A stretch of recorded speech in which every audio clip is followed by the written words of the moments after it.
Galileo Galilei, I bet you've heard that name right, the father of modern science.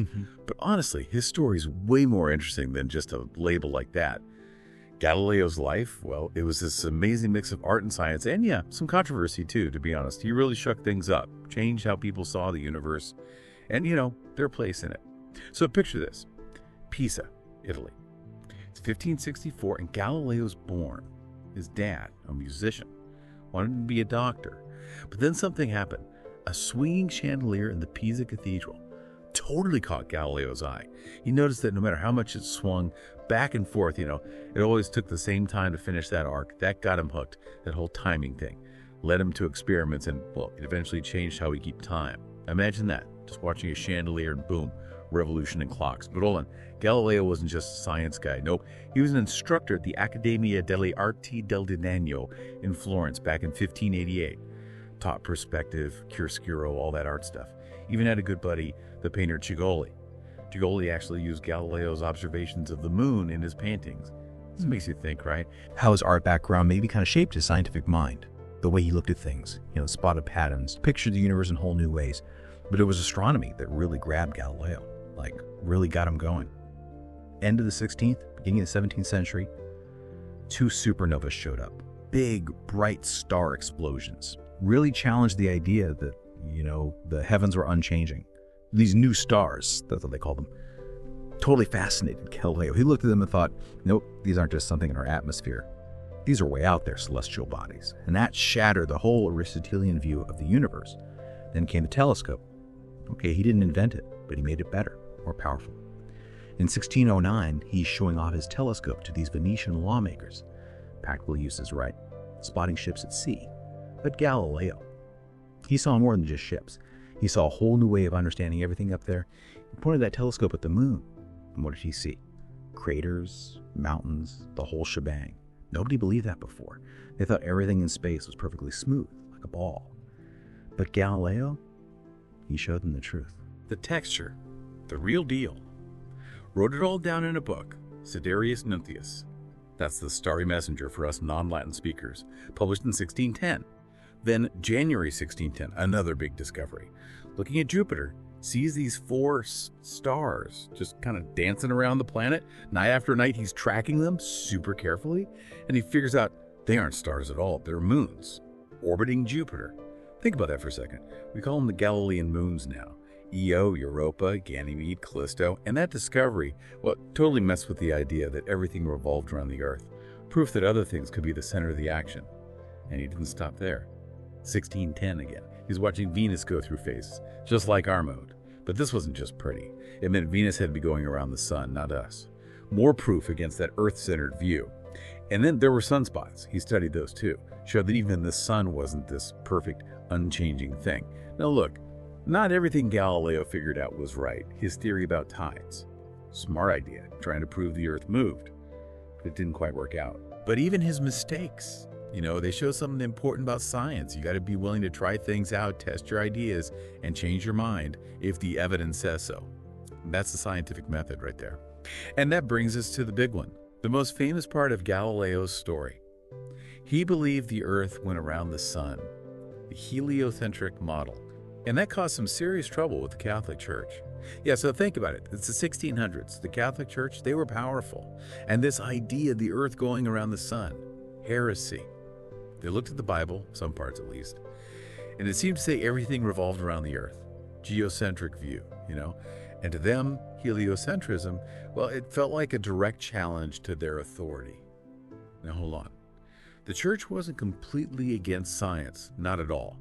Lots of folks in the church were all about figuring things out. But where the Earth fit in, that was a sensitive topic. It was about humanity, God, the whole big picture. So in 1615, Galileo's in trouble. The Inquisition's got their eye on him. They've seen his letters, the ones where he talks about heliocentrism.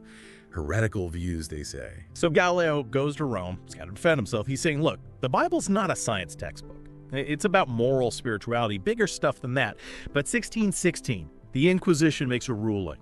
Heliocentrism. Foolish. Absurd. Even formally heretical. Copernicus's book, De Revolutionibus, the one that laid out the whole heliocentric theory, banned. and Galileo. They tell him straight up, drop it. But Galileo, he couldn't let it go. He knew what he'd seen. Then a bit of hope. 1623, Cardinal Maffeo Barberini becomes Pope Urban VIII. This guy actually liked Galileo's work, so Galileo thinks maybe now's the time. He starts writing his most famous book, Dialogue Concerning the Two Chief World Systems. He tries to play it cool, presents it as a debate, geocentric versus heliocentric, back and forth, but come on, everyone could tell where he really stood. The book gets published in 1632, the church gives permission, the Pope too. But, people see right through it. The dialogue was basically Galileo defending heliocentrism. Pope Urban VIII feels betrayed, like Galileo's making fun of him. He lets the Inquisition go after Galileo. Now here's the thing. The church's problem with heliocentrism wasn't just about the Bible. There were scientific arguments against it too. A big one was something called stellar parallax. It's like, imagine holding your thumb out. Close one eye, then the other. Your thumb seems to jump right against the background. That's parallax. So if the Earth is moving around the sun, like Galileo said, we should see stars doing that jumping thing too, as we move and our viewpoint changes. But astronomers back then, they couldn't see it. It seemed like proof the Earth wasn't moving. What they didn't get, and what Galileo tried to explain, was that the stars are so incredibly far away that the parallax was tiny, too small to measure with their instruments. But without the proof, it was hard to argue with the church. 1633, the trial. Doesn't go well for Galileo. Vehemently suspect of heresy. That's the verdict. They make him take back everything he said. And the punishment. House arrest for the rest of his life. But even locked up, Galileo kept going. His mind was still working. In 1638, he publishes two new sciences. Groundbreaking stuff, talking about motion, the strength of materials, laying the foundation for modern physics. The church might have condemned him. But there's no denying what Galileo did for science. His observations, his experiments, how he wouldn't give up on the truth. It all led to a new era of understanding. Eventually, the church admitted they messed up. That was in 1992.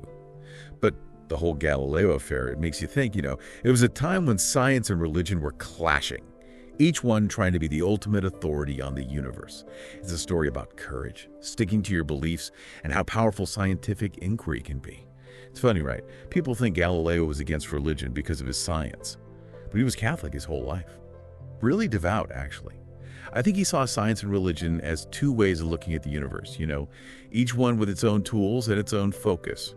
It wasn't about picking one side. It was more like using different lenses to see the same thing. Makes you think, doesn't it?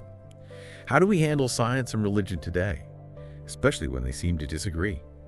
Galileo's story, it reminds us to talk to each other, to think critically, to be ready to change our minds when we learn something new. Remember that stellar parallax thing? Big problem for Galileo, trying to prove the Earth moved. It wasn't until 1838, way after he was gone, that an astronomer, Friedrich Bessel, finally measured it for a star called 61 Cygni. That was only possible because, technology got better, and people were willing to question what they thought they knew.